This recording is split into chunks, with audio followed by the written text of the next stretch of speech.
Pemerintah Provinsi Kalimantan Selatan meminta kepada pemerintah kota dan kabupaten untuk segera mengambil langkah tegas dalam upaya pengendalian inflasi. Ada 3 komoditas yang menopang terjadinya kenaikan inflasi, yaitu beras, daging ayam, dan daging sapi. Dalam sebulanan ini telah terjadi kenaikan harga pada sejumlah komoditas di pasaran.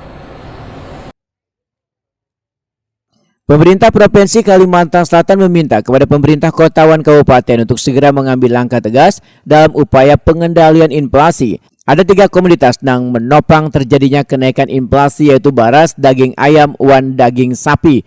Di Banjarmasin, harga 3 komoditas tersebut mengalami kenaikan signifikan, dan kayak beras harganya mencapai Rp15.000 seliternya dari sebelumnya Rp13.000 seliternya. Harga daging ayam rata-rata di pasaran mencapai Rp35.000 sampai Rp38.000 sekilonya, begitu pula daging sapi mencapai Rp150.000 sekilonya. Matan sebelumnya Rp130.000 sekilonya. Kepala Dinas Perdagangan dan Perindustrian Banjarmasin Ihram Mubtesar Wetakuni Prima TV tengah hari Jumat 11 November 2022 memadahkan dalam sebulan ini telah terjadi kenaikan harga pada sejumlah komoditas di pasaran, namun kenaikannya karena dipicu oleh persediaan bahan pokok, tapi lantaran ketersediaan yang masih belum mencukupi untuk memenuhi kebutuhan warga Banjarmasin. Dinas Perdagangan dan Perindustrian Banjarmasin ujar Ihram Mubtesar sedang melakukan koordinasi dengan Bulog terkait ketersediaan beras, khususnya beras lokal yang nantinya bisa dimasukkan dalam kegiatan pasar murah. Dalam upaya mengendalikan inflasi, maka Dinas Perdagangan dan Perindustrian Banjarmasin gencar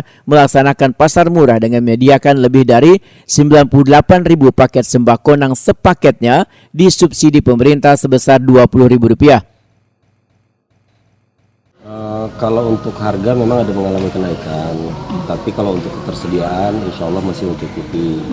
Untuk beras, daging sapi dan juga daging ayam itu insya Allah mencukupi saja untuk kota Banjarmasin, karena memang Banjarmasin ini pangsa pasarnya cukup tinggi dan para pelaku usaha juga lebih banyak menjual di kota Banjarmasin. Nah, adapun upaya yang kita lakukan, kita saat ini masih dalam rangka penjajakan koordinasi dengan pihak Bulog, bagaimana caranya agar beras yang tersedia di Bulog, khususnya beras lokal, itu bisa kita masukkan dalam kegiatan pasar murah yang dilaksanakan oleh Dinas Perdagangan dan Pusat Kota Banjarmasin.